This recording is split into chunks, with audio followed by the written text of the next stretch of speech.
Bueno, pues viéndoos aquí me recuerda mucho cuando yo era un poco más joven, cuando comencé mi camino espiritual. Yo era casi adolescente, con unos 17 años, ¿no? Y frecuenté, igual que vosotros, una charla por primera vez en Barcelona. Recuerdo muy bien ese día, mi madre me acompañó y era una charla de un maestro de yoga, un maestro hindú de la India llamado Rishi Moy. De hecho, vino un discípulo de Rishi Moy, no él. Él estaba en Estados Unidos y el tema del que hablaron fue la meditación, que es un tema que me gusta mucho. Y recuerdo que fui a la charla como tal vez algunos de vosotros hoy, con un poco de curiosidad, ¿no? Algunos estaréis aquí pensando, ¿qué es esto del espiritismo? ¿O cómo es posible espiritismo y psicología? ¿Qué será? Pero estoy seguro de que algunos de vosotros, vosotras, estáis aquí por algo un poco más serio, por algo un poco más profundo. Seguro que algunos o algunas queréis descubrir recursos, una información que os llene el alma, descubrir algo más de la vida espiritual. Está bien, ambas cosas están bien. Bueno, yo era adolescente y en esta época hacía lo que normalmente hacen los adolescentes. Naturalmente que hacía lo que hacen todos los adolescentes, es decir, estudiaba más o menos, practicaba deporte, baloncesto, me gusta mucho, salía de fiesta, intentaba ligar un poco también. Y aunque todo eso estaba bien, en el fondo no me llenaba del todo, ¿no? Seguía sintiendo que me faltaba algo, ¿no? Era algo que no saciaba del todo mi sed interior. Cuando era joven, y todavía hoy, era un joven adolescente tímido, introvertido, muy observador, muy callado, muy inseguro también. Y tuve la suerte de que en casa somos 5 hermanos, yo soy el pequeño. Pues el mayor, José Francisco, músico en aquella época, tenía en casa algunos libros muy interesantes. Libros taoístas, de taoísmo. El taoísmo es una escuela muy antigua, originaria en China. Y estos dos libros son muy famosos. Uno de ellos es el Tao Te Ching, de Lao Tse, y el otro el I Ching. Y son libros muy especiales. Son libros que marcaron, bueno, una época de mi vida, los devoré. Y me llamaron mucho la atención porque están escritos en un lenguaje un poco misterioso, muy simbólico.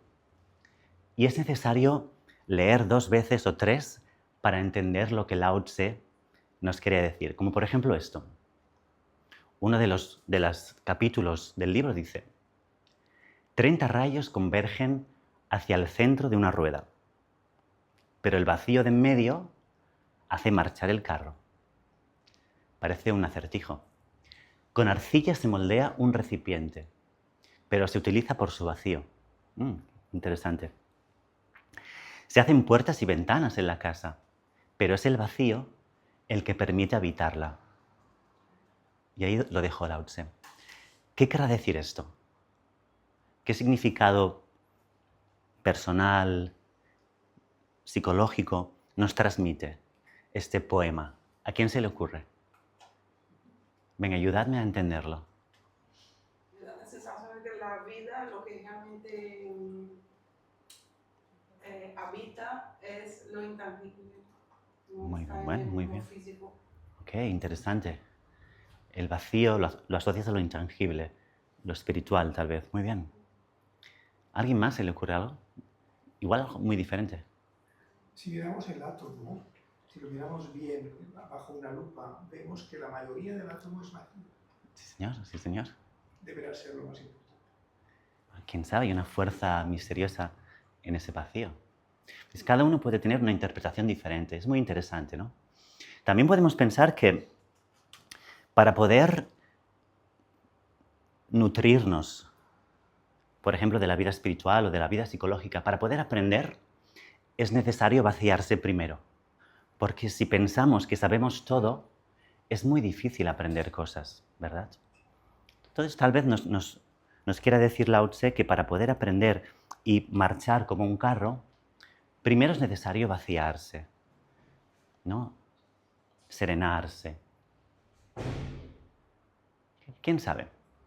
Pues el libro de Tao Te Ching está repleto de estos misterios, ¿no? Que hay que pensar, reflexionar. Bueno, esa era mi época. Y entonces tuve la suerte, cuando era bien joven, de conocer estos libros. Ya era 18 años, por ahí más o menos. Y comenzaba a sentirme interesado por la vida espiritual. Pero nosotros hoy aquí, por cierto, tenemos también mucha suerte. Porque sea por un motivo o por otro, nos hemos juntado aquí una serie de personas que tal vez tenemos en común algo, ¿no? El interés por algo más. Y para venir aquí, algunas personas vienen de más lejos, por ejemplo, de Orihuela, o hemos tenido que dejar los niños con el marido, o hemos tenido que hacer un esfuerzo para coordinar la agenda para venir. ¿Quién sabe si hemos tenido que nos llamaron justo antes de salir y hemos tenido que ir corriendo porque a veces la vida se complica, pero estamos aquí. Entonces, estar aquí, en el fondo, es una suerte, porque estamos conociendo algo que no sabemos, algo que nos nutre interiormente. Así que, de alguna forma, todos somos afortunados hoy. Aparte de esta literatura oriental, china, yo estudié en el colegio de los salesianos. Imagino que en Alicante hay salesianos también. Y aprendí muchas cosas maravillosas. Yo disfruté mi etapa de los salesianos.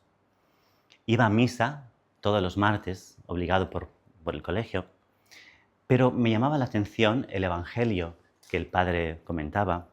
Me encantaba cantar también las canciones de la iglesia. Me confesaba también, aunque es cierto que era lo que menos entendía. Eso de contarle a un extraño mis pecados, bueno, no era lo que más me entusiasmaba. Pero en general sentía y siento hoy en día un vínculo muy saludable con la espiritualidad católica.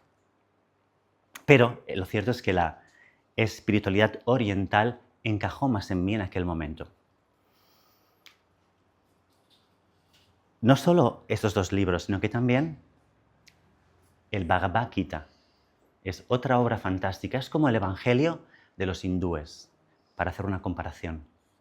Una historia maravillosa, tal vez novelada, puede que sea ficticia, pero que encierra grandes enseñanzas espirituales, muy comunes, por cierto, al espiritismo o al catolicismo.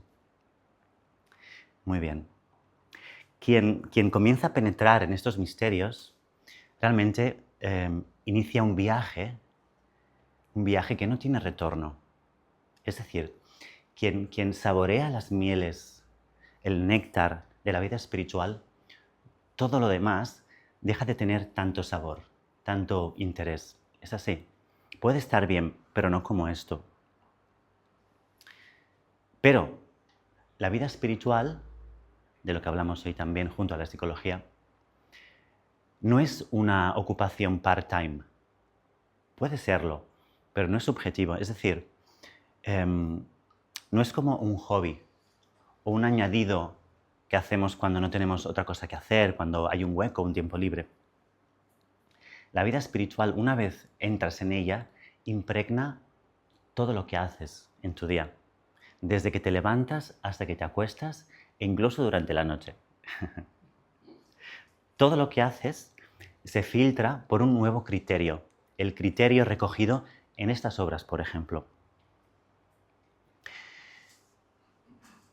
Y aunque sea un camino difícil, porque hemos de seguir unas normas de conducta, es un camino cuyos resultados, la felicidad que nos proporciona, como decía, es mucho mayor que la felicidad que nos proporciona cualquier satisfacción materialista, ¿no? Material. ¿Es verdad? Bueno, como decía, no es fácil igualmente seguir estas escuelas. No es fácil porque, por ejemplo, nos exigen que todos los días, o al menos regularmente, hagamos un poco de autoexamen. Que todas las noches pensemos, bueno, a ver, ¿cómo ha ido el día? ¿Qué no he hecho bien del todo? ¿Qué puedo hacer mejor mañana? No es tiempo, no es una acción para flagelarse tampoco. No hay que hacer un autoexamen de una forma sana. Es un camino que nos obliga a disciplinarnos, no solo mentalmente, también de las palabras, de la lengua para afuera, de la boca para afuera. y nuestra conducta. Es un camino que también nos obliga, de alguna manera, a compartir muchos momentos con el prójimo, en charlas que se hacen aquí en Melo habitualmente todas las semanas, pero también en congresos, encuentros fraternos. La vida espiritual no es una vida aislada, es una vida que implica el contacto con el prójimo. Y relacionarnos con los demás, ¿qué es? ¿Fácil o difícil? Complicado. Complicado, ¿no? En general no es fácil. No es fácil tolerar muchas veces al compañero, ¿no? Realmente yo creo que lidiar con el prójimo es lo más difícil que hay, en serio. Pero también es lo más gratificante, ¿no? De hecho, vinimos aquí, encarnamos, que decimos en el espiritismo, nacimos en esta tierra, entre otras cosas seguramente, para aprender a convivir los unos con los otros, aprender a amarnos. Ese es un objetivo vital para todos en común. ¿Okay? Bueno, entonces cuando participamos de la vida espiritual, ¿qué pensáis? ¿Que de repente todo es más fácil o no? No tiene por qué, ¿no? La vida sigue teniendo las mismas adversidades, dificultades. Enfermamos igual, nos pasan las mismas cosas. Hacienda nos reclama también cosas. También cometemos errores, pequeños, grandes y medianos, ¿no? O sea, seguir la vida espiritual, infelizmente, no es garantía de nada. Pero, gracias a que tenemos recursos fantásticos, muy parecidos a los recursos de la psicología, como iremos viendo, podemos transformar los obstáculos en oportunidades. Cambiamos la interpretación que le damos a las cosas. Las dificultades las consideramos experiencias valiosas de crecimiento. Y el sufrimiento, un gran amigo que nos empuja a cambiar cosas, a crecer. Fijaos qué bonito. Claro, en el espiritismo, en la vida espiritual en general, cuando oramos, cuando hablamos con Dios o con Jesús, cuando estudiamos libros, que aquí hay muchos, libros espíritas, de Allan Kardec, pero de cualquier otro autor, Chico Xavier, Divaldo Franco, etc.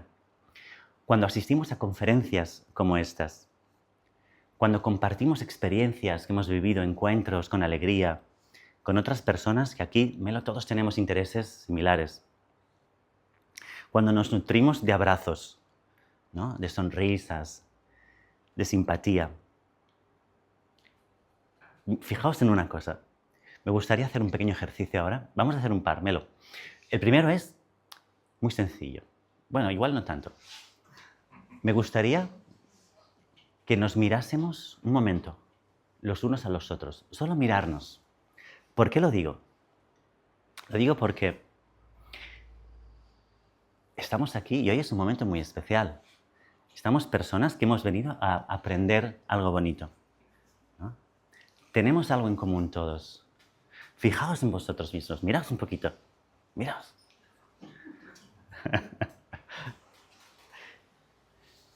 Recordar este momento tan especial.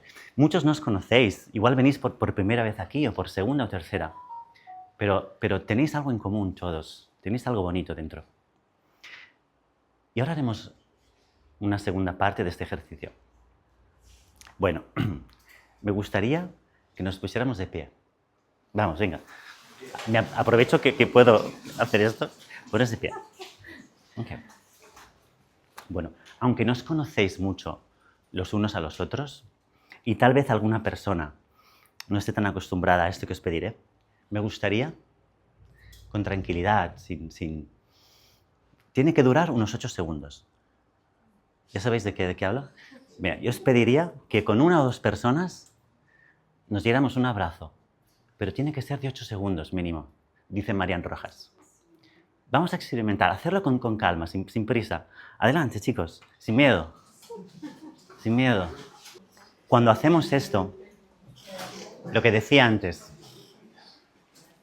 cuando oramos, cuando meditamos, cuando leemos algún libro que nos inspire ideas sanas, cuando abrazamos a amigos o desconocidos, da igual.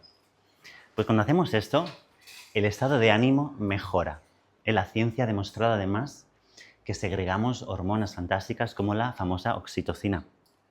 Pero no solo mejora el estado de ánimo, sino mejora la salud física. porque estas hormonas incluso tienen repercusiones en el cuerpo. Mejoran eso tan difícil que decíamos de las relaciones interpersonales. Mejoramos en el trabajo, mejora la familia, incluso la familia política mejora. ¿En serio? Pero a veces nos olvidamos. A veces me olvido yo también, tal vez vosotros. Nos olvidamos de todo esto y solamente nos fijamos en lo que falla. Nos fijamos en lo que no tenemos, en lo que nos falta. Y digo, qué injusta es la vida porque me falta lo que sea, una pareja, me falta un trabajo especial, me falta lo que sea. O al otro le falta esto o le falta lo otro y nos enfadamos o nos frustramos. Y nos sentimos mal fácilmente porque nos enfocamos en lo que falta. Cuando en realidad somos tan afortunadas y tan afortunados porque tenemos tantas cosas maravillosas. Si miramos todo lo que tenemos normalmente, los que estamos aquí seguro, un techo, ¿verdad? Que nos cubre. Tenemos una cama más o menos confortable. Tenemos comida todos los días, ¿no? En general todos. Tenemos agua, tenemos luz. Sobre todo tenemos internet. Tenemos teléfono móvil, tenemos tantas cosas. Tenemos gente con quien podemos hablar, compartir lo que sea. Bueno, y a veces no nos damos cuenta, pero cuando hacemos este ejercicio de recordar, a ver, ¿qué tengo en mi vida? ¿No? ¿De qué puedo estar agradecido? Hay tantas cosas. Bueno, un poco más adelante, os cuento un poco mi historia, así me conocéis también. Ya con 21 años, acabé mi primera carrera, que fue de Ciencias Políticas, y la acabé haciendo un Erasmus. El Erasmus es un programa de intercambio entre universidades europeas. Y a mí me tocó Portugal.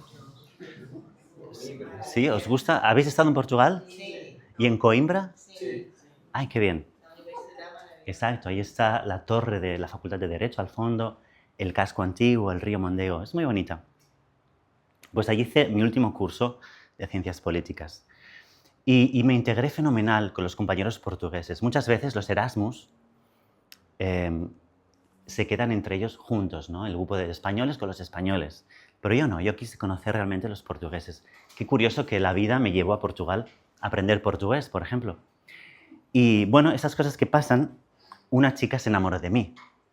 Claro, yo no, yo la verdad es que no tenía ningún interés. Pero insistió tanto, Aida, se llama, Aida María, somos amigos todavía, que salimos juntos un tiempo. Y a través de Aida conocí un lugar en el que estudiaban las obras de un señor llamado Allan Kardec. ¿Okay? Aida me contó un poco que se trataba de un centro espírita y eran espiritistas quienes estaban ahí dentro. Y me invitó a asistir. Yo la verdad es que iba un poco asustado, porque la palabra espiritismo o espíritu, bueno, todo el mundo tiene en mente las películas americanas de terror y ostras, a ver dónde me va a llevar esta mujer. Y cuando entré, me di cuenta de que el edificio, el local, la verdad es que estaba bien iluminado, no estaba muy oscuro. Y oye, y había gente bastante normal. Me sorprendió un poco, gente de todas las edades y condiciones. Lo raro era que no había nada raro, ¿no? Incluso les veía bastante felices, como aquí hoy. Y el primer día ya me encontré como en casa, la verdad. Conecté enseguida con algunos chicos de mi edad y empecé a frecuentar los estudios, las charlas regulares, el grupo de jóvenes que hay en muchos centros espíritas. Y desde entonces, hablaremos de ello hoy, del espiritismo, pero desde entonces hasta hoy, que tengo 45 años, la espiritualidad me ha salvado de muchas meteduras de pata. No de todas, por eso. Bueno. Aquí, en general, conocemos un poquito o bastante el espiritismo. Pero, ¿puede levantar la mano quien lo conozca nada o muy poco? Hay 2 personas que conocen muy poco el espiritismo. Muy bien. Fantástico. No voy a hacer aquí un repaso de la historia, pero tan solo os comentaré que el espiritismo nació a mediados del siglo XIX. Es bastante reciente por eso, ¿no? En comparación con otras escuelas. 1850 más o menos. Y Y desde que comenzó el espiritismo, los vínculos con la psicología a mí me parecen muy evidentes. Imaginaos por un momento, era en París del 1850. Y en aquel momento eran muy populares. Ah, por cierto, perdonadme, os enseño una cosa. Este es el Centro Espírita de Coimbra, en Portugal. Se llama Grupo de Estudios Espíritas Allan Kardec y tienen un edificio, bueno, de una planta. Bueno, de hecho, dentro hay más plantas. Hay 2 plantas. Muy grande, bellísimo, ¿no? Os invito a asistir, desde luego. Decíamos que Kardec se encontró con esto, ¿no? Con salones tipo, no sé cómo compararlo con algo de España, porque lugares de ocio, salas de recreo, donde la gente iba a divertirse con unos fenómenos muy populares en aquel momento, tal vez como hoy el Hércules o el fútbol, no sé. Eran una especie de juego en el que unas mesas que tenían allí puestas, como esta, más o menos, empezaban a levitar, a moverse, a dar golpes con las patas, algo muy extraño que asusta un poquito. Pero en aquel momento, al parecer, estaba muy de moda. Y la gente frecuentaba estos lugares para preguntar cosas bien banales, como por ejemplo, venga, adivina mi nombre, mesa. Dime, venga, ¿cuántos años tengo? Di tantos golpes como años tengo. Cosas por el estilo. Las mesas realmente se giraban, se elevaban en el suelo, daban golpecitos. Bueno, Kardec, perdón, mejor dicho, todavía no le llamemos Kardec, el profesor Hippolyte Léon Denis Rivail, dijimos en Rivail, empezó a estudiar estos fenómenos, pero desde el escepticismo. Él no se los creía al principio. Pensaba que era algo de locos o de incrédulos, hasta que en 1855 este señor Rivail, que por cierto era pedagogo, era un hombre de ciencias, que escribía libros, traducía a otros. Bueno, se encontró con un amigo llamado Carlotti, un amigo muy querido, un amigo muy serio, ¿no? También, que le explicó que estas mesas, en realidad, lo que hacían era transmitir mensajes. Y Kardec le preguntó, Hippolyte Léon Denis le preguntó, ¿mensajes? ¿A qué te refieres? Sí, mensajes de espíritus. Bueno, a Kardec, a Rivail se le erizó la piel, ¿no? Le entró un escalofrío por la espalda. Pero actuando con mucha sensatez, este hombre, que por cierto hay una película en Netflix, no sé si todavía está en Netflix, de su biografía, decidió investigar un poquito más este fenómeno. Aquí tenemos a Kardec, una imagen de ChatGPT, ¿no? Hablando con Carlotti. Y porque Kardec intuía que detrás de ese fenómeno tan vulgar había algo interesante que investigar. Bueno, en poco tiempo conoció a algunas personas que investigaban estos fenómenos, pero un poco más serio. Tenían reuniones en casas particulares, ¿de acuerdo? Donde las evidencias eran un poquito más serias. Se comunicaban seres, espíritus, incluso con nombres y apellidos. Y estos espíritus que se comunicaban a través de mediums, ¿no? Hablaremos un poquito de ello tal vez, les contaban sus angustias, cómo se sentían, si tenían ansiedad, si tenían miedo. Kardec les preguntaba acerca de su situación, de cómo vivían, dónde vivían. El profesor Rivail, o su seudónimo que es Allan Kardec, tomaba nota de todo, registraba cuidadosamente todas las respuestas.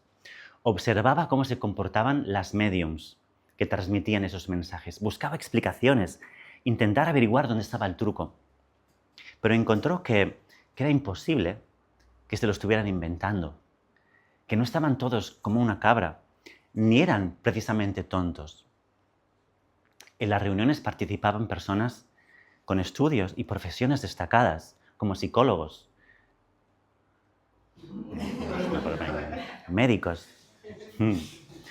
Total, que había un ser detrás de esas manifestaciones. Por cierto, los mensajes que las médiums recibían y que escribían en un estado de semitrance o que incluso vocalizaban con una voz un poco diferente, estaban muy lejos de su alcance intelectual. Eran niñas, muy jóvenes. No tengo ninguna foto aquí o ninguna imagen de ChatGPT, pero eran niñas como Hermans Dufault o las hermanas Baudin. Tendrían 15 o menos años. y escribían sobre filosofía, sobre espiritualidad, cosas muy profundas. Bueno, hoy en día, para quien no conoce todo esto, sigue siendo difícil de creer. Pero, si definimos psicología como esa ciencia, ese arte, si queréis, de comprender la mente, de comprender el sufrimiento humano y de ponerle remedio cuando podemos, ¿no? Como hacemos los psicólogos, cuando entrevistamos a los pacientes. Este señor, Allan Kardec, actuó perfectamente como un psicólogo, porque les preguntaba cómo se sentían, les preguntaba qué les preocupaba, cuáles eran sus condiciones de vida, ¿no?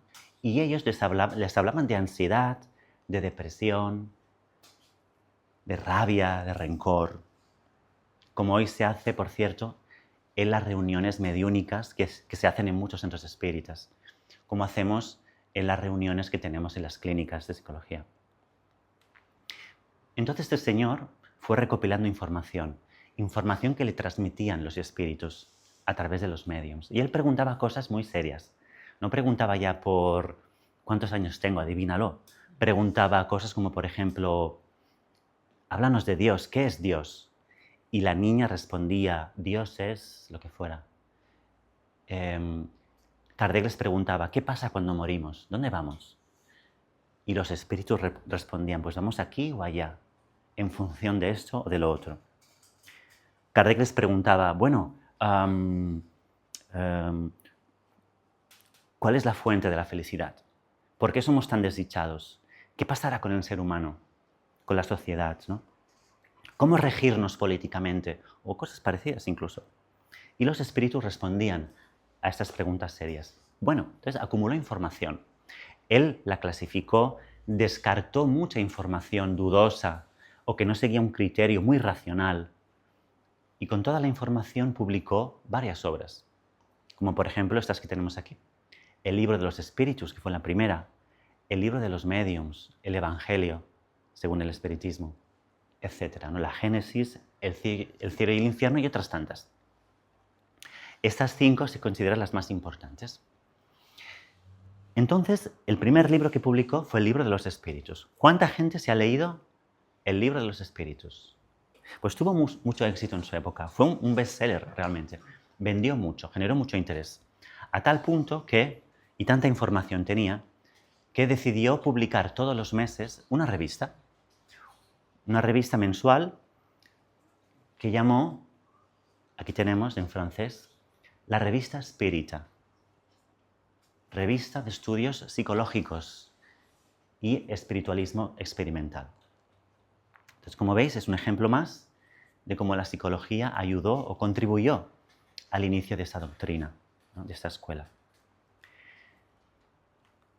Han pasado muchos años desde entonces, 160 más o menos, y ha habido otros autores de este movimiento que han seguido escribiendo acerca de la psicología, como por ejemplo Humberto de Campos, comentábamos antes, un tal Manuel Filomeno de Miranda. Espíritus también han escrito, ¿no? Como Emmanuel o André Luis. La persona que más ha escrito de psicología en este contexto espírita es un espíritu, el espíritu de una mujer llamada Joana de Angelis, Juana.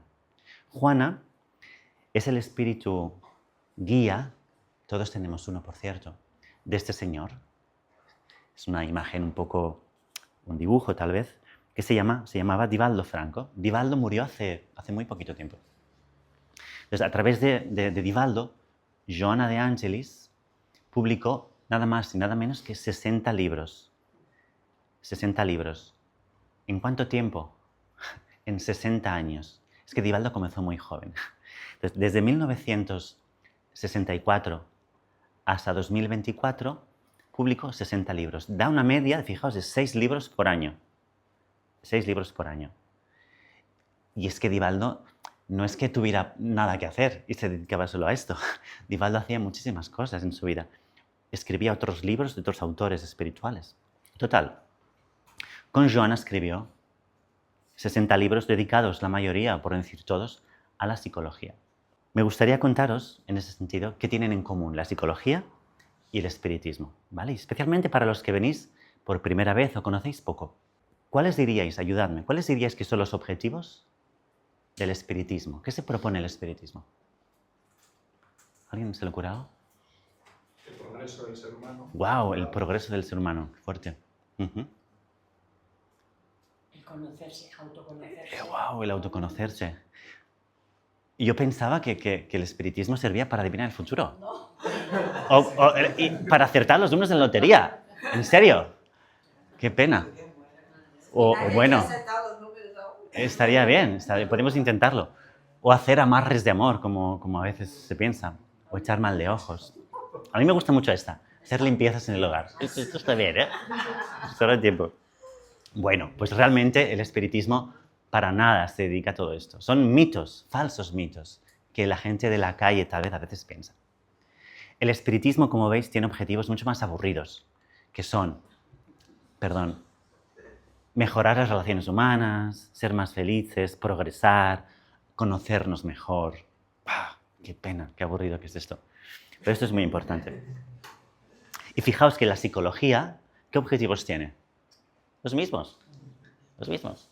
Lo que cada día nos presenta a los pacientes es problemas con sus maridos, mujeres, hijos, suegros, o también momentos de depresión, de ansiedad, de desdicha, ¿no? Cómo ser más felices o más sanos. Bueno, otra pregunta. ¿Y a través de qué medios el espiritismo persigue estos objetivos? ¿Qué se hace en las casas espíritas como esta? Estudiar. No, estudiar. Bueno, ¿en serio? Yo creía que hacíamos cosas como la Ouija. ¿Dónde está la bola de cristal? ¿Dónde la guardáis? ¿No aprendemos encantamientos? Y el palo santo sí que lo encendemos un poco. No, pues no. También, todo eso son mitos. Pero os aseguro que mucha gente piensa que las velas ahuyentan a los malos espíritus.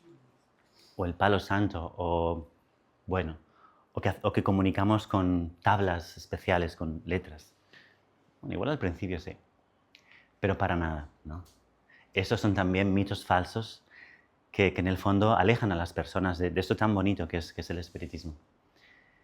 Efectivamente, en el espiritismo leemos, estudiamos, dialogamos, ¿no? Reflexionamos juntos en torno a cuestiones importantes de la vida. Practicamos el autoanálisis. Hacemos actividades en grupo, como tal vez hoy también.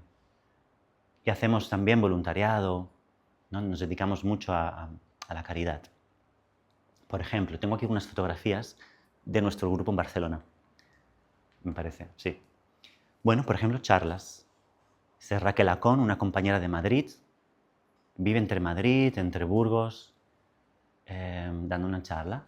A veces invitamos a gente, como aquí hoy, he venido yo. También vienen a nuestro centro.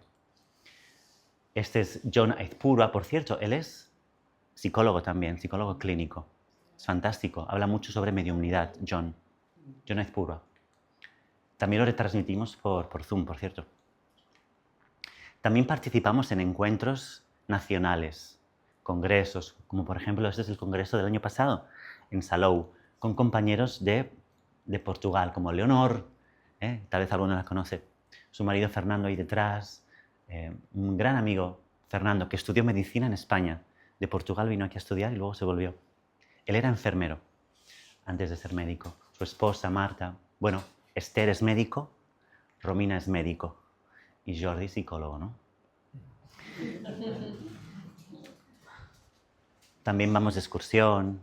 Hace muy poquito fuimos otra vez, ¿no? Con este grupo de Igualada, una ciudad cerca de Barcelona. Días fantásticos porque son momentos de encuentro, podemos charlar de otros temas, conocernos un poco más. Bueno, también hacemos visitas internacionales, ¿no? Es verdad, vamos a Italia, a Portugal. Este verano hay un encuentro en Inglaterra de psicología, por cierto. Hay encuentros en el que nos juntamos. ¿Os llamáis igual? Sí, nos llamamos igual porque nuestro grupo de Barcelona se llama así, se llama Grupo de Estudios Espíritas Allan Kardec. Nosotros nacimos de aquí. Yo frecuenté esta casa, al final me quedé 5 años. ¿Os acordáis que os contaba que estuve en Portugal con Aida? Bueno, lo de Aida quedó atrás, pero me quedé porque me gustó mucho. Hice muchos amigos, especialmente aquí, y estudié con ellos. Era el primero que llegaba y el último que salía, ¿no? Y me traje tanto, me llevé tanto de aquí que dije, no puede ser, yo tengo que dar algo de lo que recibí en Portugal. Recibí tanto amor, tanto cariño, tantas enseñanzas. Entonces, cuando regresé de Portugal, los 5 años de estar allá, frecuenté algún grupo en Barcelona, uno por aquí, uno por allá, el de Igualada, pero como es una ciudad tan grande y hay espacio para mucha gente, pues decidimos abrir un centro espírita. Entonces yo hablé con Leonor, que es la directora de este grupo, una medium fantástica. En su centro, cada día de estudio pueden ir perfectamente 100 personas a los estudios regulares. Cuando hay encuentros un poco especiales, se dobla la cifra. Dan unas 90 cestas de alimentos cada mes a familias empobrecidas. Bueno, muchas más cosas. Entonces yo hablé con Leonor, como que es mi madre espiritual, y le pregunté, Leonor, ¿qué te parece si me ayudas? Abrimos juntos un centro en Barcelona. ¿Crees que lo podemos hacer? ¿Crees que estoy mínimamente preparado? Y me dijo, sí, adelante. Entonces, bueno, con su ayuda abrimos un grupo en Barcelona. De hecho, este grupo de Jacques, de aquí de Coimbra, de él, nacieron 5 grupitos más. ¿No? Yo creo que hay tanta calidad y tanto amor en esta casa que la gente quiere también retribuirlo, quiere donarlo también. Bueno, también hacemos encuentros fantásticos. Esta es una foto del Congreso Médico Espírita. Fijaos, la medicina está muy presente también, no solo la psicología. En el 2024, el año pasado, en febrero, hicimos un encuentro en el que vinieron unas 150 personas de España, pero de Portugal también. Muchos brasileños, por cierto. En Jacques, en Barcelona, 3/4 partes del grupo son de Brasil. Y bueno, en general, pues nos vemos muy alegres todos. Bueno, son ejemplos de lo que hacemos en las casas espíritas. Pero esta pregunta es interesante. Es interesante. ¿Creéis que podemos hablar de espiritualidad en terapia? Por cierto, ¿hay psicólogos aquí? ¿Algún psicólogo? Muy bien. ¿Y de qué corriente eres de psicología? Porque hay varias. ¿Cognitivo-conductual como yo? Ah, qué bien. Muy bien. Pues ¿creéis que es posible hablar de psicología en terapia? Perdón, de espiritualidad en terapia. Claro que sí, claro que sí. Hay varias formas. Mi escuela de terapia se llama cognitivo-conductual. Está el psicoanálisis, terapias humanistas, la Gestalt y otras tantas. Hay varias. Pero la que más evidencia científica tiene de buenos resultados es la cognitivo-conductual, hoy en día en Europa.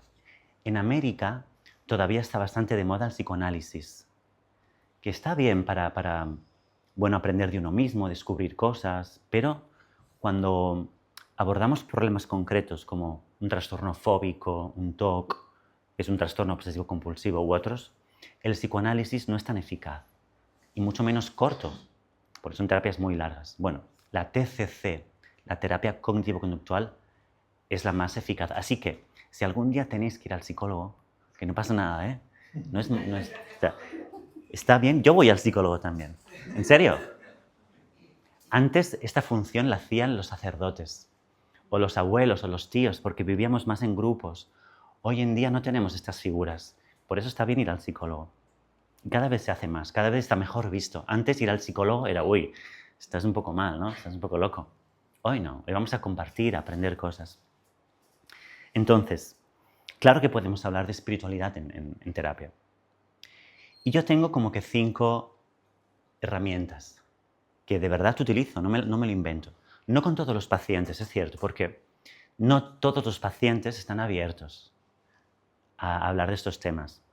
Con algunos, además, es mejor usar otras herramientas, es verdad, porque hay herramientas muy buenas. Pero en general yo tengo 5 formas de abordar, de introducir la espiritualidad en terapia. Mira, la primera es el Evangelio, el Nuevo Testamento. Tan rico en metáforas, en enseñanzas maravillosas, ¿no? De hecho, hay quien considera que Jesús fue un gran psicólogo, porque Jesús captaba la profundidad de la psique, del alma de las personas, ¿no? Mejor que nadie. Bueno, el Evangelio también se puede considerar un tratado de psicología. Por ejemplo, no sé si os acordáis de la parábola de la puerta estrecha.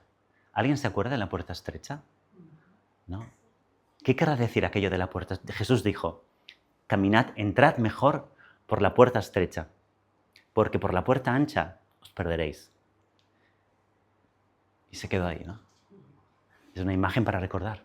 Entonces, ¿qué quiere decir lo de la puerta estrecha? ¿Quién se atreve a ayudarme? Adelante, va. ¿No? Cristina o Claudio. ¿Qué quiere decir la puerta estrecha? Bueno, la puerta estrecha es la puerta a veces de la dolor, a veces de los desafíos, de las dificultades de la vida, y no exactamente la puerta ancha del conforto, del mundano, ¿no? Sí, es la puerta, digamos que del sacrificio, de la disciplina, de levantarme temprano todas las mañanas, de privarme de algunos caprichos que igual no me convienen tanto, de renunciar a cosas que tal vez son apetitosas, pero a medio plazo no son tan buenas. Esa es la puerta estrecha. La puerta ancha es la puerta de la comodidad, del no, hoy me quedo en casa. ¿Para qué ir al centro espírita? Hace mucho calor. O es la puerta de, oh, qué pesado que es, no paso. O me enfado, me dejo llevar por el enfado. Esa es la puerta ancha. Es que bello, ¿no? Entonces, cuando un paciente te puede hablar de, oh, es que Jordi, esto me da mucho palo esto. ¿Por qué tengo que ir a hablar con no sé quién? Sí, me cae muy mal. O ¿por qué tengo que renunciar a consumir alcohol o cocaína? Son cosas que pasan, que me cuentan. Bueno, les puedo preguntar, ¿te acuerdas de la puerta estrecha? Sí. ¿Cómo? ¿Qué quieres decir? Me dice el paciente. Pues déjame contarte lo que dijo Jesús en el Evangelio, que igual nos puede usar, nos puede servir. Y les cuento, ¿no? Otra metáfora maravillosa que me encanta es la casa sobre la roca. ¡Ah! Es bellísima. ¿Os acordáis de esta parábola? Jesús dijo, construid mejor vuestra casa sobre la roca, porque si vienen las lluvias y está construida sobre tierra, ¿qué pasará? Que las lluvias la arrastrarán porque no tendrá buenos fundamentos. La casa sobre la roca, Jesús, ¿qué querías decir? ¿No? Le podemos preguntar. Entonces, ¿qué quiere decir la casa sobre la roca? Ayúdame. Algo firme, estable. Algo firme, estable. ¿Y qué es algo firme y estable a nivel psicológico? A nivel psicológico. Claro, estamos en terapia.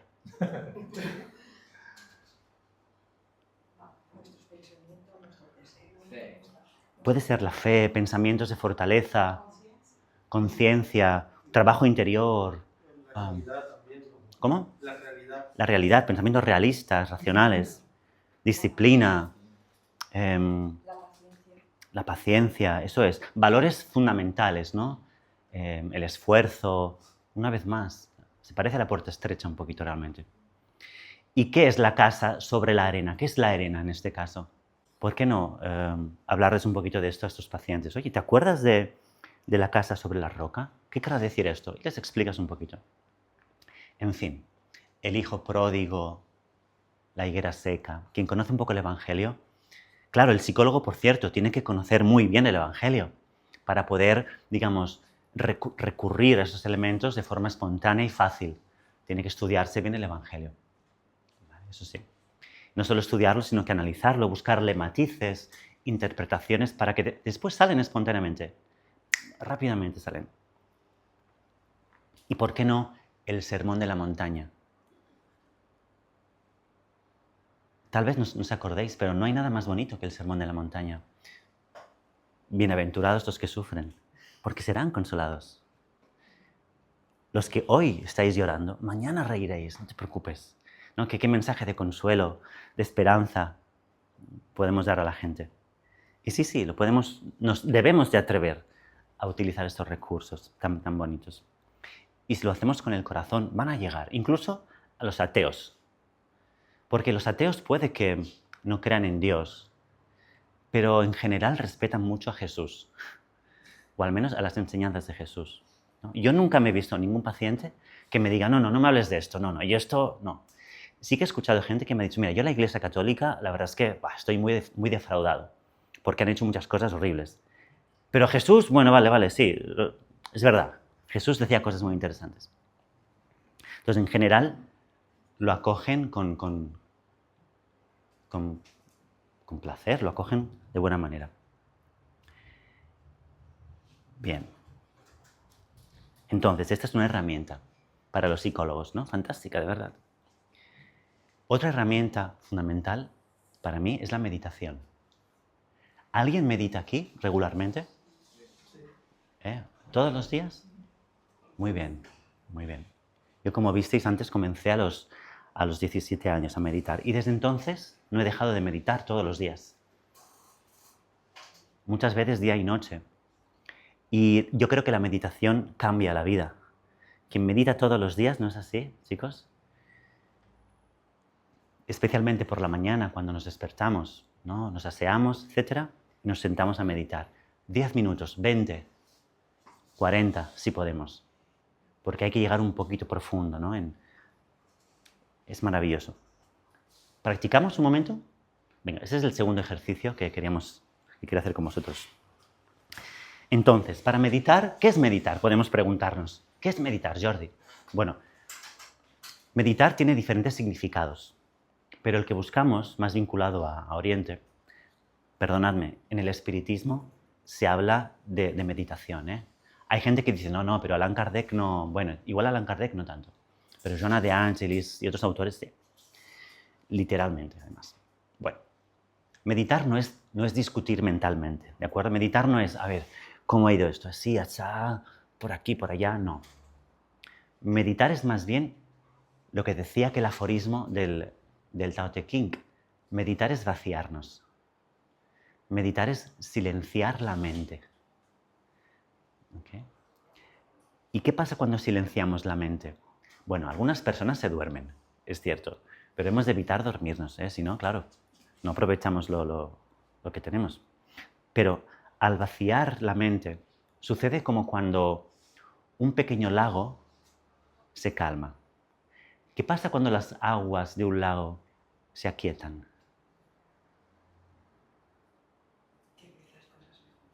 Que quedan mucho más transparentes, ¿verdad? Se ve el fondo, la luz puede penetrar mejor, ¿sí o no? Entonces, cuando meditamos pasa eso. Vemos mucho más claro todo. Dejamos entrar o surgir de dentro la luz del bienestar, de la paz interior, de la dicha. Quien me conoce siempre me dice, Jordi, hostias, transmites mucha calma tú. ¿No? No sé, Cristina. Y es por eso, porque llevo mucho tiempo meditando. Y eso me ha dado un pozo muy, muy tranquilo. Entonces, lo que buscamos con la meditación es silenciar este aparato. Es muy difícil, ¿eh? Pero para ayudarnos es recomendable utilizar un objeto donde enfocar la atención. Un anclaje, que también se dice, como por ejemplo la respiración. Simplemente observamos cómo el aire entra y sale de forma lenta. Eso ya es un buen anclaje. Otros anclajes posibles son una imagen. Podemos, por ejemplo, meditar observando un cuadro de Jesús o unas flores, algo bonito. O imaginarnos a Jesús, a Buda, o lo que sea, algo bonito.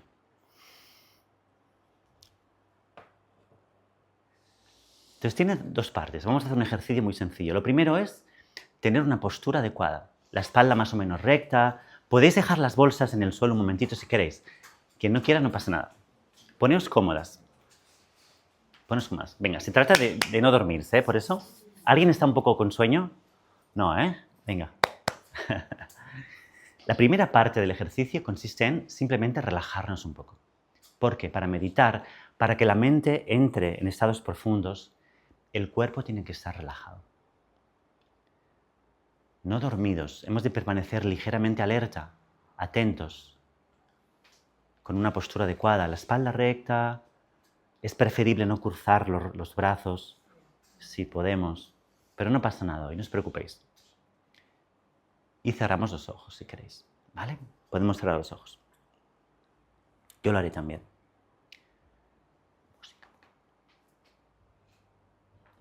Vamos a respirar profundamente, inspirando por la nariz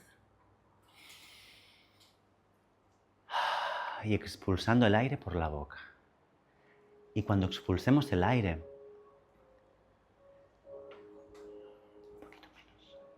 sacar también la tensión, el cansancio. Muy bien. Venga, vamos a inspirar bien.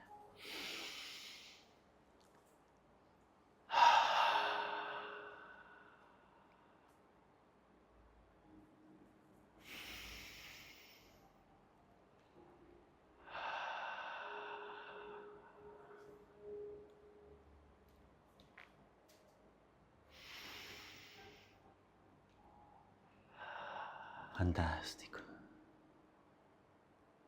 Ahora si podemos, vamos a respirar solamente por la nariz.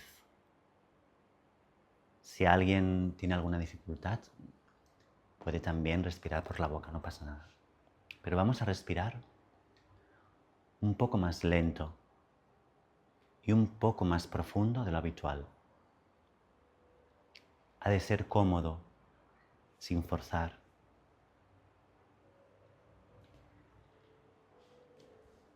Llenando bien los pulmones desde el abdomen, notando cómo se hincha un poco la barriga, la parte media costal y la parte superior. Fijaos bien. Saboread el aire. Sentir la temperatura, la textura.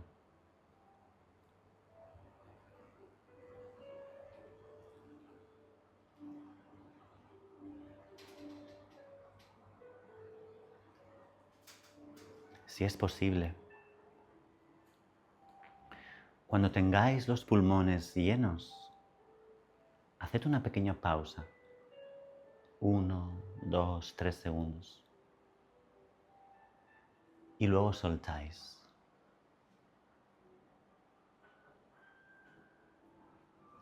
Y cuando los pulmones estén vacíos, hacéis otra pausa. 1, 2 o 3 segundos.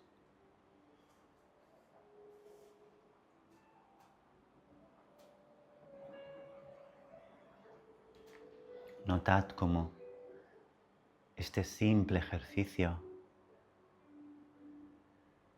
nos tranquiliza, nos calma.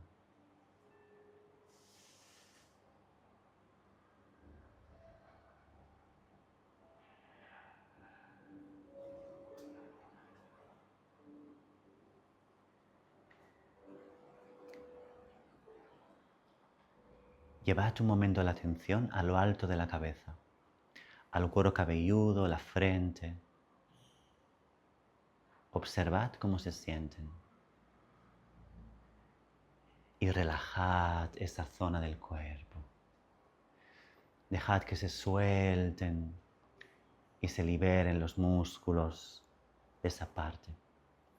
Esto es mucho mejor que la mejor crema antiarrugas que conozcáis. Ni L'Oreal, ni Vichy, olvidaos. Soltad y relajad los pómulos, la boca, los dientes, la mandíbula inferior. Dejad que se suelten y se relajen.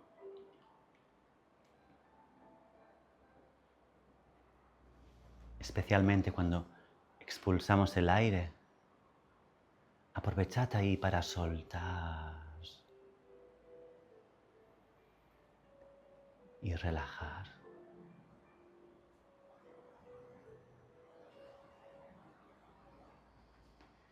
Seguimos por los trapecios, el cuello, los hombros.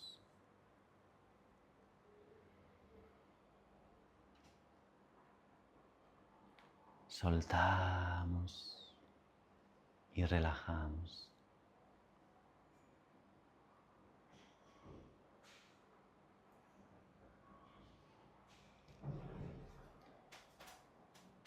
¿No es magnífico dedicar unos instantes a ese mimo, a ese cuidado personal?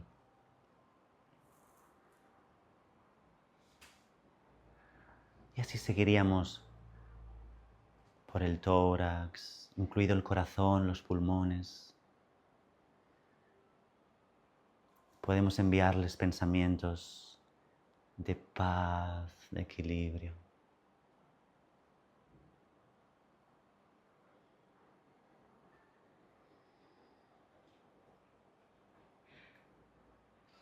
Casi que podríamos sentir como la frecuencia cardíaca también desciende un poquito.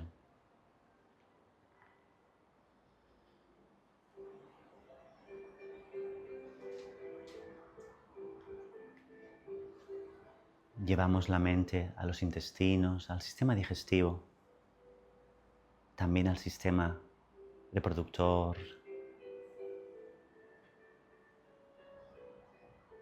hígado, riñones, etc.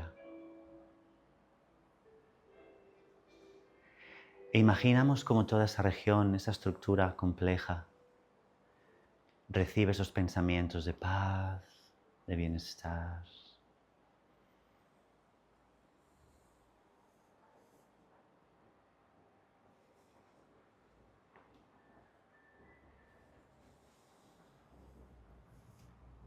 Si alguien tiene problemas digestivos, puede incluso acariciarse la barriga con cariño, notando el calor de la mano, notando, ese gesto afectivo, como calma las células.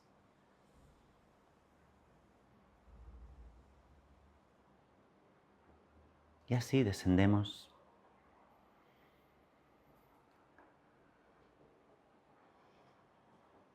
desde las vértebras lumbares, coxis, recorriendo todas las piernas hasta los pies.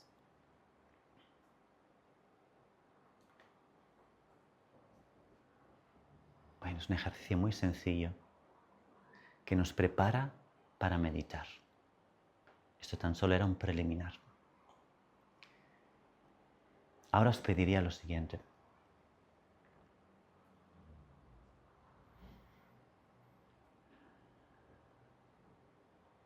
Vamos a generar una imagen muy sencilla.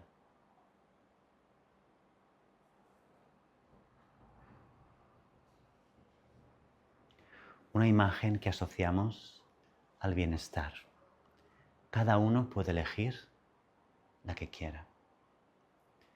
Una imagen que nos transmita amor, que nos transmita esperanza, alegría o paz. Elegid una imagen.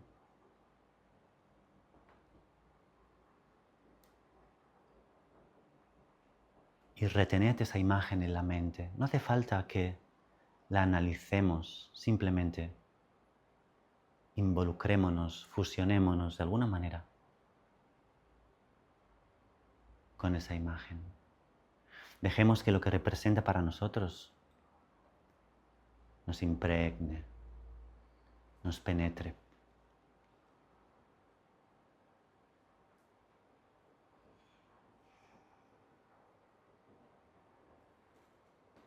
Mientras Nacho pone un poquito más de música,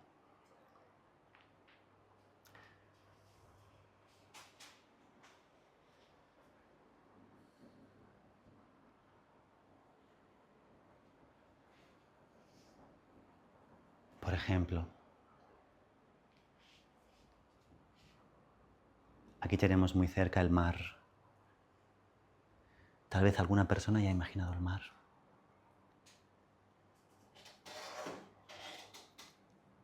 Imaginemos un mar en calma.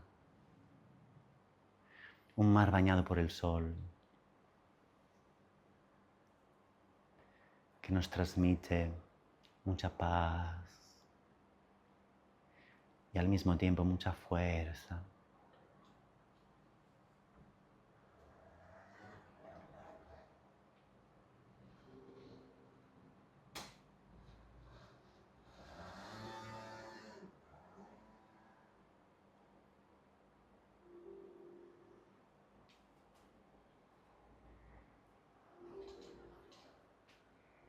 Pues tan solo esto ya es fantástico.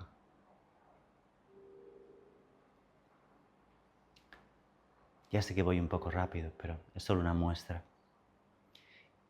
Vamos a dar un paso más adelante. Vamos a imaginarnos a Dios.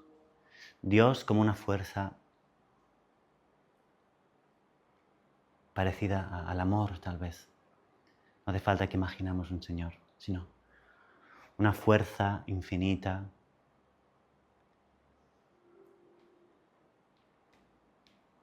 un amor muy intenso, y lo sentimos en el pecho, en el centro del pecho.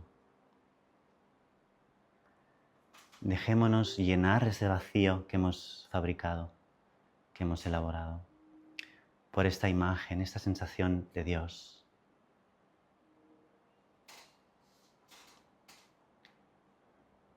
Evoquemos un amor intenso, como si estuviéramos profundamente enamorados o enamoradas.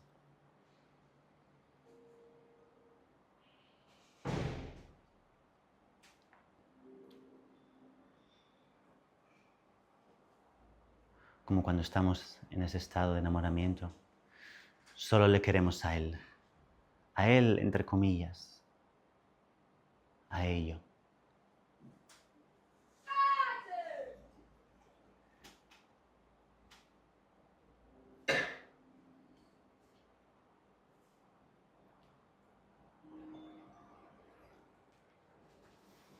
Muy bien.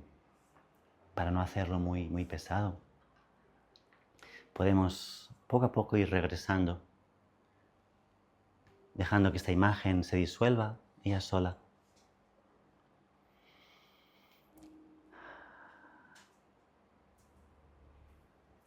Respiramos un poco más profundo para tomar conciencia del cuerpo.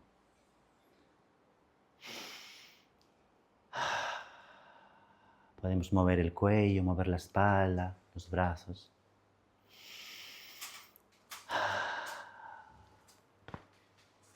Cuando os apetezca, podéis abrir los ojos. Bueno, no es fácil. Incluso hay personas que al entrar en este estado de relajación profunda, a veces se notan removidas por dentro. Cuidado. Pero es continuar, ¿no? Meditar es como ducharnos por la mañana. ¿Verdad que cuando nos duchamos nos encontramos bien, ¿no?, refrescados, en sintonía física? Pues meditar es como ducharse mentalmente, ¿no? Y nos limpiamos de pensamientos un poco tóxicos, emociones un poco perturbadas. Es muy importante. Yo creo que en un futuro todas las escuelas enseñarán a meditar y será una práctica general para todo el mundo, estoy seguro. Bueno, ¿cómo os habéis sentido? ¿Bien, más o menos? Ok. Muy bien, pues sigamos un poco más. Ya estamos acabando, ¿eh? Más o menos. Espero que no estéis muy cansados. Nacho, vuelve al PowerPoint. Bueno, hay un tercer modo de introducir a los pacientes a la vida espiritual. Y eso es las experiencias cercanas a la muerte. ¿Habéis oído hablar de este término?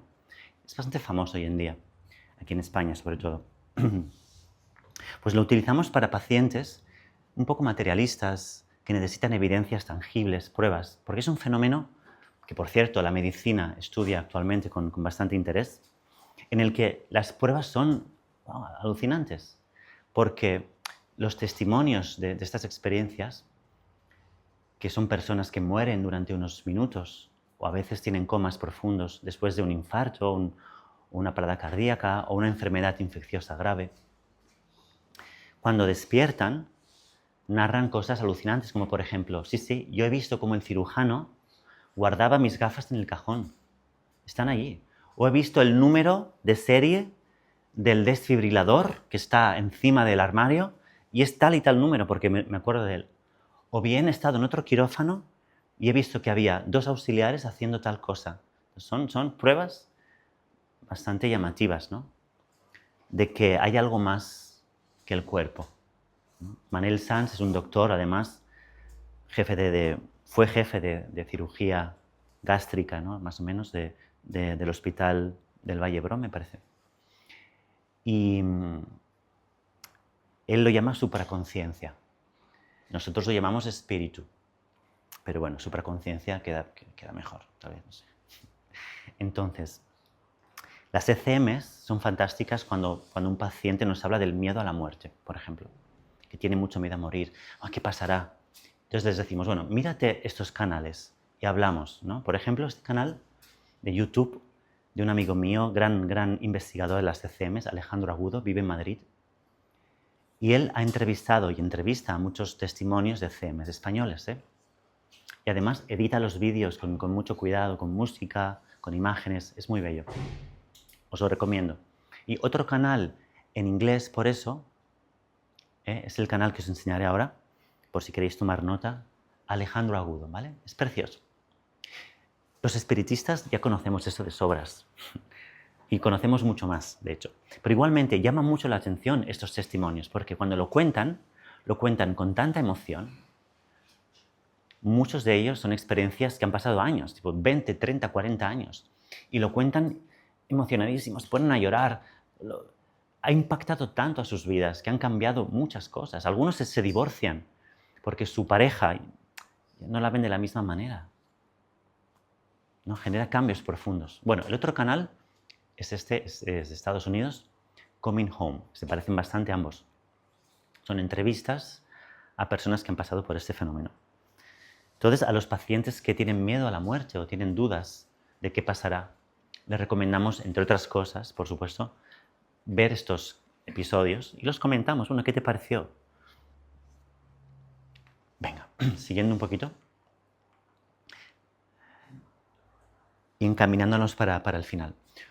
Una cuarta forma de transmitir espiritualidad a los pacientes es recomendarles actividades de voluntariado o de caridad, ¿no? ¿Por qué? ¿Por qué creéis, no? Una de las mejores formas. Pues muchísimas gracias por venir, amigo mío. Pero no te vas sin un abrazo así de rey. Hasta la próxima. Una de las mejores formas de alimentar la alegría de vivir es darnos a los demás, ¿no? Es cierto aquello de que es dando que se recibe. Todo el Evangelio es un tratado de caridad, ¿no? La enseñanza principal del espiritismo no es otra sino ayudar a los demás, hacer la caridad. Y lo podemos hacer de muchas maneras. Venga, ayudadme. ¿Cómo podemos practicar la caridad? ¿Qué maneras hay? Nacho. Perdonando. Pues eso me pones muy difícil. Esta es de las más difíciles. Más cosas más fáciles. Siendo amable. Siendo amable, ¿no? Exacto. Eso ya es caritativo. ¿Qué? Escuchando a alguien que nos cuenta sus problemas. ¿Qué más? Mira, yo cuando voy en el autobús siempre estoy pendiente de las personas que necesitan el asiento más que yo. Excelente, excelente. Regalando una sonrisa, un abrazo, como hemos hecho hoy. Por supuesto, dando una moneda también, ¿no?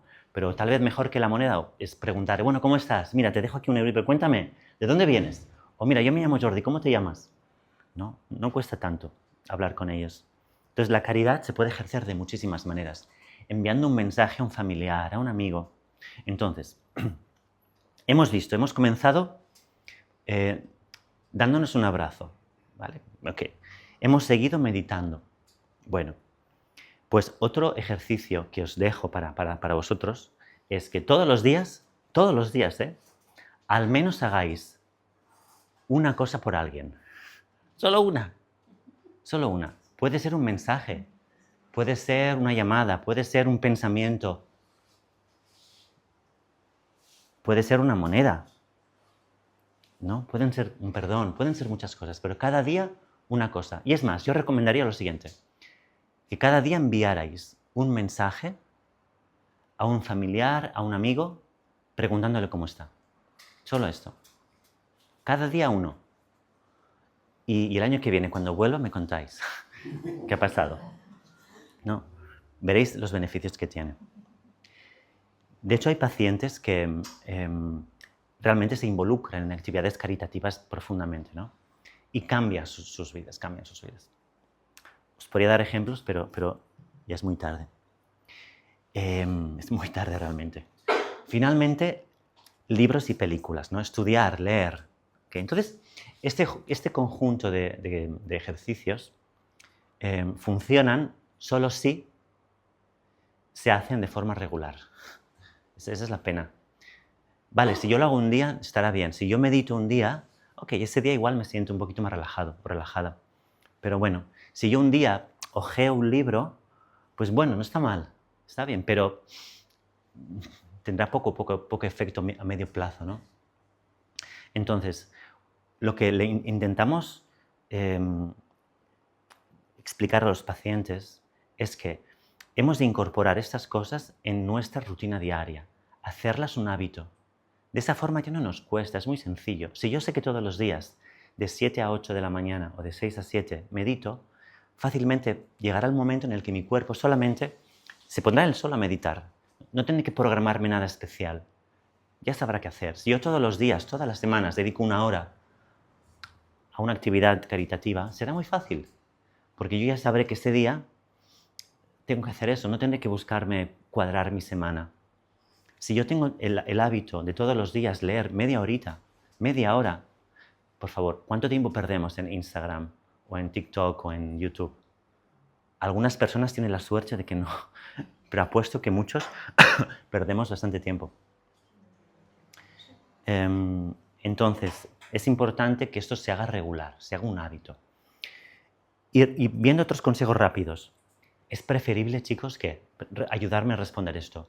¿Solo o acompañado? Bueno, es cierto que ambas cosas están bien. Solo y acompañado. Depende.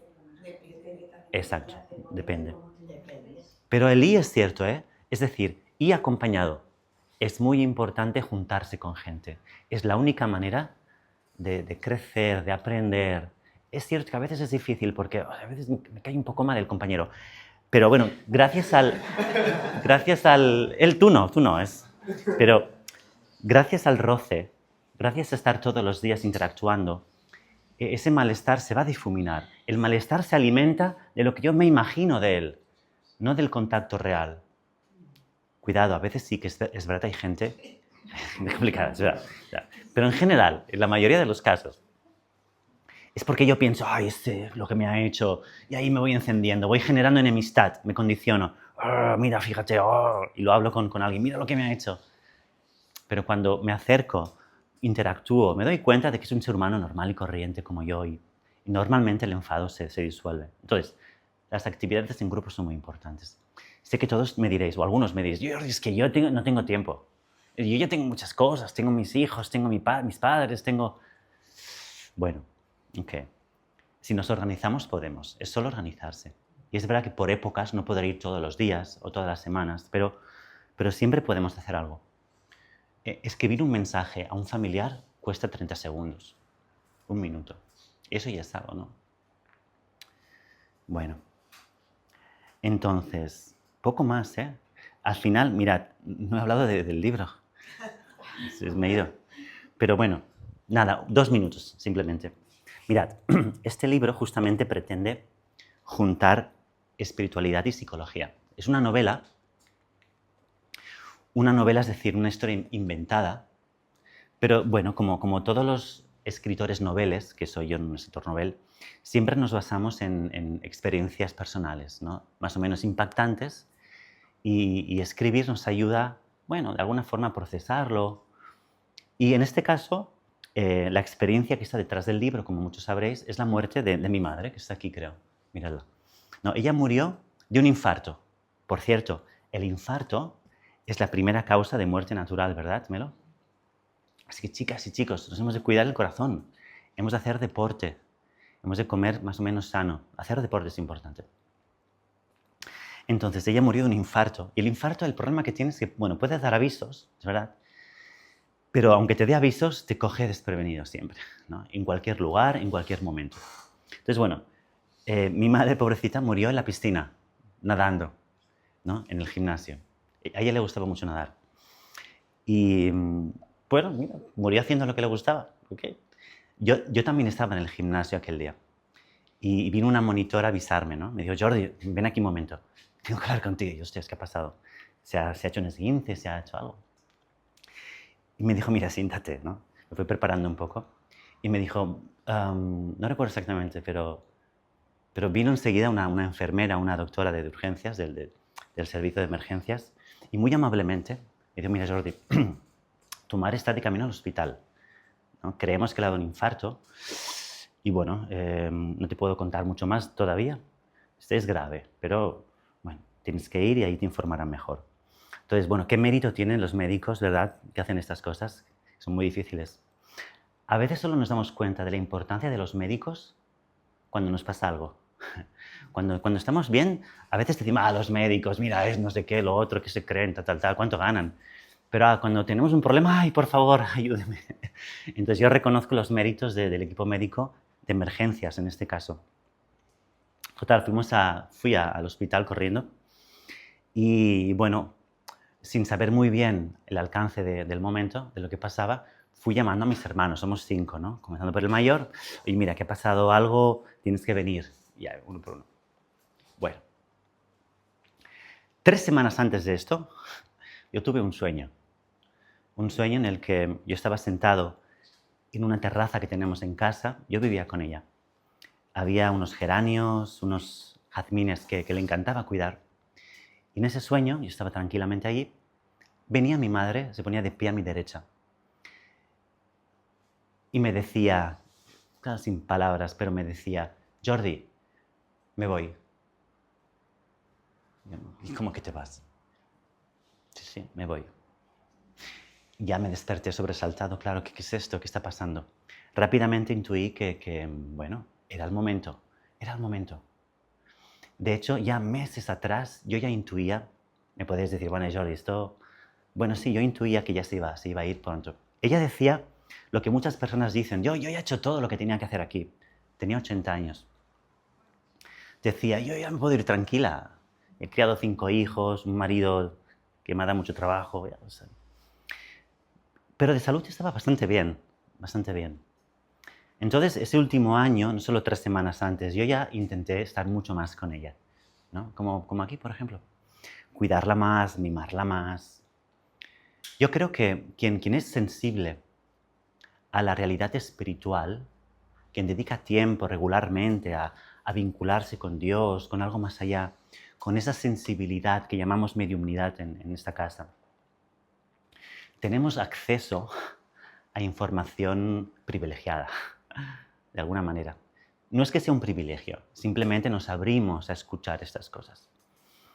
Y podemos comunicarnos en sueños o de un modo sutil cosas importantes, ¿no? Y yo creo que ella o alguien me comunicó para prepararme, para exponerme, por cierto, que es una técnica de psicología. Hicieron psicología conmigo, ¿no? Me expusieron a este suceso, que ella se iba a ir. Bueno, en el libro cuento un poco esta historia. Cuento también que es un libro especialmente dedicado, claro, a quien sufre pues, la separación de seres queridos, ¿no? Se nos muere gente querida. Porque a mucha gente le cuesta manejar el duelo, especialmente cuando es un duelo traumático, inesperado, abrupto. Cuando es un duelo más prolongado, es decir, cuando la persona, por ejemplo, tiene una enfermedad crónica, un cáncer, y ya se anticipa la muerte porque los resultados son los que son, y los médicos suelen adivinar bastante bien, suelen acertar, ¿no? A mi padre me dijeron, porque él no estaba en la consulta, ostras, mirando el ordenador, 6 meses, Jordi, le quedan 6 meses. Y así fue. Así que viví los 2 tipos de muerte, ¿no? Entonces, cuando te dan tiempo para pensar en ello, para reflexionar, para anticiparlo, lo llevas mucho mejor.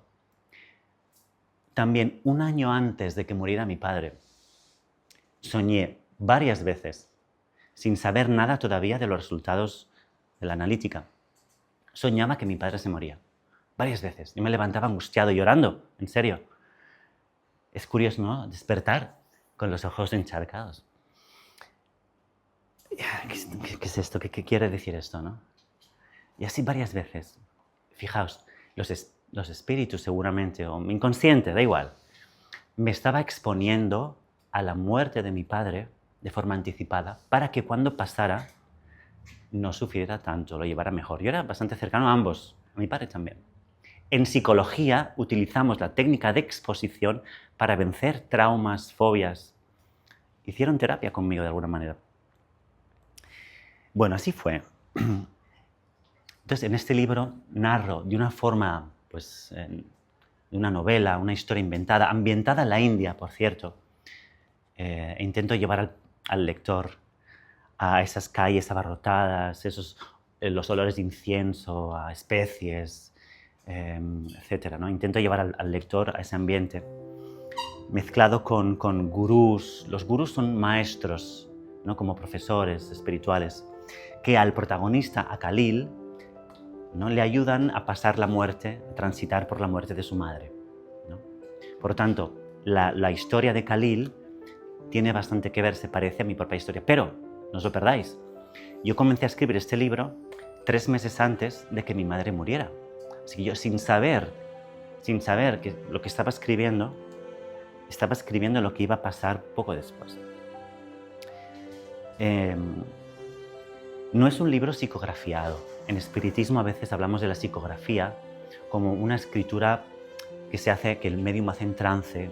Puede ser consciente o inconsciente, y el espíritu es el que escribe a través de él. En este caso, como mucho, es una historia intuida, inspirada. Yo creo que siempre cualquier artista, sea músico o escritor, tiene una musa, un ángel que le inspira la temática y él la ejecuta, la describe como puede, ¿no? Entonces yo creo que sí que fui inspirado por algún amigo espiritual. En todo caso, es un libro muy fácil de leer. Yo os lo recomiendo, naturalmente. Una lectura fácil, amena, dirigida a personas que no tienen gran conocimiento espiritual, ni espiritista, ni mucho menos. Entonces, el objetivo del libro es llevar al público general, especialmente a la gente que se inicia en temas espirituales, conceptos fundamentales básicos sobre estos temas. Y aquí lo tenéis, ¿no? Tenéis aquí unos ejemplares. Si queréis, os podéis llevar, yo los puedo firmar también después. Y no me enrollo más, Elegí, por cierto, una editora no espírita. Hay editoras espíritas, pero yo creo que los espiritistas, y esto ya va más dirigido a los veteranos, tenemos que llevar fuera el espiritismo, dar charlas que un poco desmonten los mitos, las falsas creencias en torno a esta doctrina, a esta escuela. Por eso hemos de hacer libros como este, creo yo, que los pueda leer cualquier persona. ¿Okay? Bueno, pues chicos y chicas, gracias por escucharme.